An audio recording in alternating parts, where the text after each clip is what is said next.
بالغ یا بالغہ کچھ تفصیل کے ساتھ بالغ یا بالغہ وہ لڑکا یا لڑکی ہوتے ہیں جن پر اس حد کے بعد احکام شرعیہ کا باقاعدہ نفاذ ہوتا ہے۔ اس کے جو بھی افعال ہیں اس عمر کے بعد وہ افعال 5 احکام میں سے کسی ایک حکم سے خالی نہیں ہوتے، یا وہ واجب ہوتے ہیں، یا وہ حرام ہوتے ہیں، یا وہ مستحب ہوتے ہیں، یا وہ مکروہ ہوتے ہیں، یا وہ مباح ہوتے ہیں۔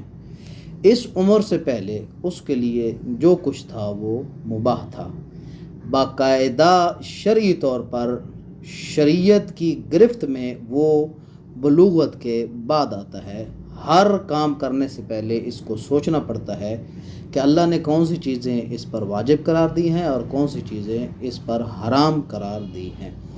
تو لڑکے کی علامات جو بلوغ کی ہیں وہ قدرے زیادہ ہیں لڑکی کی علامات بلوغ سے۔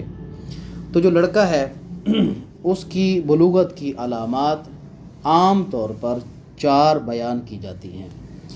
نمبر 1 یہ کہ لڑکا جب 15 قمری سالوں کا ہو جائے، یعنی قمری 15 سال اس کے مکمل ہو جائیں، شروع نہیں مکمل ہو جائیں، اور شمسی انگریزی لحاظ سے وہ بنتے ہیں تقریباً 14.5 سال۔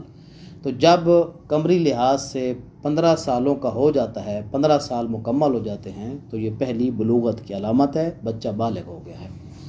اسی طرح لڑکے کو اگر احتلام ہوتا ہے، یعنی اس کا مادہ منویہ سوتے ہوئے جاگتے ہوئے ہم بستری کے ساتھ، حلال طریقے کے ساتھ یا حرام طریقے کے ساتھ جیسے ہی خارج ہوتا ہے وہ لڑکا بالغ شمار ہوتا ہے، اگرچہ اس کے ابھی تک 15 قمری سال مکمل نہ بھی ہوئے ہوں تو۔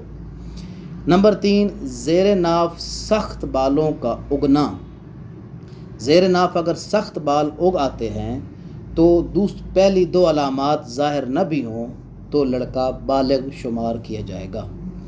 نمبر 4 یہ کہ چہرے میں گالوں اور مونچھوں والی جگہ پر بالوں کا اگ آنا، یہ بھی علامت بلوغ ہے۔ الغرض ان 4 علامات میں سے اگر ایک علامت بھی لڑکے میں ظاہر ہو جاتی ہے تو وہ لڑکا بالغ شمار ہوگا۔ زیر ناف بالوں کے حوالے سے یہ وضاحت ضروری ہے کہ وہ اگنے والے وہ بال مراد نہیں ہیں جو نرم ہوتے ہیں اور عام طور پر پورے جسم پر بال وہ نکلتے ہیں، اس قسم کے بال مراد نہیں ہیں، بلکہ زیر ناف بلوغت والے بال وہ مختلف ہوتے ہیں جسم کے دوسرے بالوں سے، جن کو عربی میں زغب کہا جاتا ہے، یعنی وہ سخت بال ہوتے ہیں۔ اسی طرح سینے اور بغلوں میں اگنے والے جو بال ہیں وہ بھی علامت بلوغ نہیں ہیں، اور آواز کا بھاری ہونا بھی بعض لوگوں کی غلط فہمی ہے کہ وہ بھی بلوغت کی علامت ہے۔ تو قطعاً شریعت میں ایسا کوئی حکم نہیں ہے کہ بلوغت کی علامت آواز کا بھاری ہونا بھی ہو، یہ غلط العام ہے، شرعی حکم نہیں ہے۔ جبکہ لڑکی میں جو بلوغت کی علامت ہے وہ فقط ایک ہی ہے کہ لڑکی جب 9 قمری سالوں کی 9 اسلامی سالوں کی مکمل ہو جائے، یعنی اس کی عمر مکمل 9 اسلامی سال ہو جائیں، 9واں سال شروع نہ ہو بلکہ 9واں سال مکمل ہو جائے تو لڑکی بالغ شمار ہوگی۔ اور یہ جو اسلامی 9 سال ہیں یہ شمسی لحاظ سے تقریباً 8 سال 8 ماہ اور 24 دن بنتے ہیں۔ بس اس عمر کو جیسے لڑکی پہنچے گی اس پر شرعی احکام مثلاً واجب، حرام، نماز کا وجوب، روزے کا وجوب، پردے کا وجوب اس کے حق میں نافذ ہو جائے گا۔